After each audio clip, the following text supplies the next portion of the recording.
Atal Bihari Vajpayee trust पक्षर doctor Devendra प्रधान स्मृति रे श्रद्धांजलि सभा आज पारादीप अटल बिहारी वाजपेयी ट्रस्ट पक्षर एक श्रद्धांजलि सभा आयोजन कर मुख्य अतिथि भाव पारादीप उपाध्यक्ष श्रीमती छबिलता राउत, चरण विश्वाल, सुशील महापात्र, गोराचांद साहा,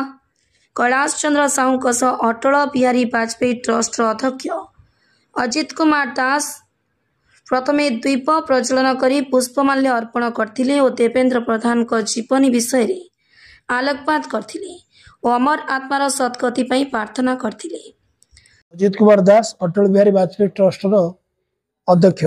आज श्रद्धांजलि सभा आम तो श्रद्धांजलि सभा कलु दुखर सहित कलु कारण आम जड़े बड़ भाई की हरइचु मुरबी की हरइचु तेणुक श्रद्धांजलि सभा जो नीति नियम अच्छे करा पड़े कि जिते से ओडार दायित्व थे ट्रांसपोर्टिंग मिनिस्टर थे पारादीप बहुत अवदान थिला पारादीप न कले आत्मार तृप्ति हम ना बोली आम भाविकी चिंता कलु नाई निहाती करवा दरकार अच्छी जो लोग ये समाज पारादीप ओडिशा कि स्मृति सभा पारादीप हवा दरकार तेणुक अटल बिहारी वाजपेयी ट्रस्ट अटल बिहारी वाजपेयी ट्रस्ट को भल पाउथिबा एवं ट्रस्ट ट्रस्टी एवं देवेंद्र प्रधान को भल पाउथिबा अंचल लोक मैंने समस्त आज आसते देखी नहीं सब जानी समस्त स्वेच्छा आसते आसिक मीटिंग जोग दे श्रुति आचरण सभा जोग देवा सहित निजे किछि लोक श्रुति आचरण करते। सुशील महापात्र हिंदुत्व को भल पाउथिबा जने समाजसेवी आज आमर जड़े राष्ट्रीय स्वयंसेवक संघर जड़े स्वयंसेवक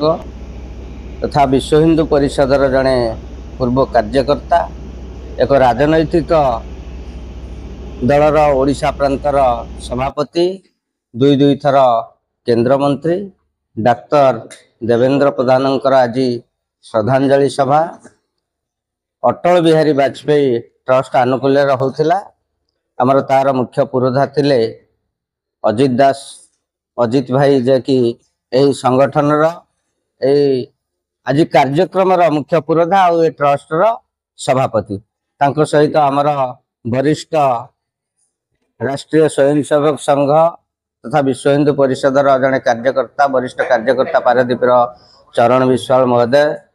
आउ ये मुख्य उद्योक्ता होती ट्रस्टी आमर कैलाश साहू महोदय समस्त उपस्थित थिले। मु प्रथम मते अजित भाई निमंत्रण कले आज गोटे स्मृति सभा आमर श्रद्धांजलि सभा देवेंद्र प्रधान आसबे आपण मुझर आमंत्रण को रक्षा करी मु प्रथमे मोर वक्तव्य मोर श्रद्धांजलि वक्तव्य मुझे पारादीपर दुईटी अनुष्ठान Biju Patnaik memorial trust Vajpayee trust ये दुईटी अनुष्ठान सबुबले पूज्य पूजा कार्यक्रम करिथाए तेणु जदि पारादीप कथा चिंता करिबा पारादीप बंदर स्रष्टा होचंदी बिजू बाबू तांको ए बंदर को आगे नवापाई सहित हाथ मिलैथिले मध्य वाजपेयी जदि भारत वर्ष रे दुई महापुरुष दुई बिंधाणी की आमे बिजू आ वाजपेयी को एकाठी करी न नवा ताहले भारत वर्ष रा पुनर्गठन संभव हो पारिबो नाही तांकर आदर्श रे लोक मैंने अनुप्राणित हो पारे नहीं जदि तांकर कथा न नवा तेणु आज से बिजू आ वाजपेयी आदर्श रे अनुप्राणित होइतिबा एक राजनैतिक ऊर्ध्वरे रही लोकंकर सेवा करिथिबा लोक मानकु जने पेशारे डाक्तर होई मध्य लोक मानकु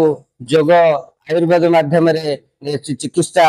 पद्धति लोक मानकु मध्य सिखाई थिले। गोटे कथा मु कहबी से जो अंचल रे डाक्तर थिले से अंचल रे क्रिश्चियन माने धर्मांतरीकरण करथिले से माने कोन करंती ना से माने मूर्ख लोक आदिवासी लोक जानि नांती पाठ पढ़ी नांती ताको ताहार झाड़ा हैला ताको एटा ज्वर बटिका नै दे देले गरीब लोक तेणु से माने एही पद्धति रे करिकि झाड़ा होता रोगी को जदि ज्वर बटिका दि जाए तार कोन झाड़ा भल हम तेणु अधिका हैला तेणु से भाव में प्रलोभित करी से माने क्रिश्चियनिटी ग्रहण करने प्रवृत्ता होते ताकू सेई जिनिसटा को लोक मानक शिक्षा देबा पाई से लोक मानक शिखौतले ना ठीक माने मागणारे मध्ये चिकित्सा करथले तमे ठीक जिनिस ठीक रोग को ठीक औषध दउथले आ जोग आयुर्वेदिक पद्धति रे मध्ये सेमान चिकित्सा देबा पे प्रवृत्त होतले तेनो से होचंते जने हिंदू धर्म रो मध्ये मुख्य प्रवर्तक आज तांकर श्रद्धांजलि सभा रे आमे तांकर आज श्रद्धा सुमन अर्पण कलु तांकर आज पुण्यतिथि रे आज श्रद्धांजलि अर्पण करथिबारे तांकर आज एई तांकर अमर आत्मार सद्गति निमते प्रभु जगन्नाथ निकट प्रार्थना कलु और परिवार को असीम धैर्य प्रदान पाई मध्य जगन्नाथ प्रभु जगन्नाथ को आमे निवेदन कलु। जय जगन्नाथ। जयसिंहपुर राकेश सुतार को रिपोर्ट, धनुष एक्सप्रेस।